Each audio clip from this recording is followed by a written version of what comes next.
In today's video, I'm going to teach you how to enable 2fa Protonmail. By the end, you'll have stronger protection on your inbox with two-factor authentication, often called 2fa.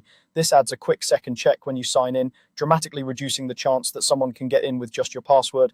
Start by heading to protonmail.com and sign into your account as you normally would. Once you're in your mailbox, look to the top right of the screen for the gear icon.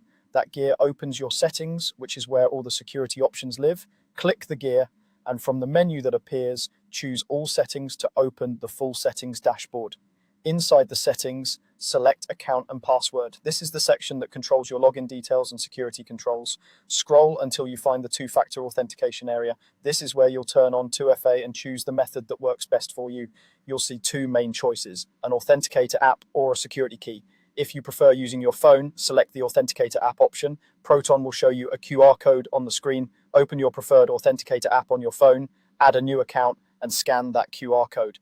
The app will start generating 6-digit codes that refresh every 30 seconds.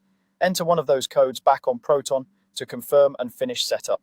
If a code ever fails, check that the time on your phone is set correctly and try the next code. Once confirmed, the Authenticator app is connected to your account and you'll be prompted for a code each time you sign in. If you'd rather use a physical device, choose the security key option, plug in your key when prompted, and follow the on-screen instructions to register it.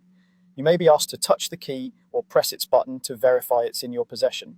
Some keys use a PIN or biometric. If prompted, complete that step to finish the registration. After it's added, your key becomes the second factor during login. Simply insert and touch it when prompted. That's it. You've enabled two-factor authentication in Proton. Going forward, after you enter your password, you'll confirm your sign-in with the method you chose. This small extra step makes a big difference in keeping your messages safe. If you switch phones or keys later, return to the same settings area to update your 2FA method. Thanks for watching and stay secure.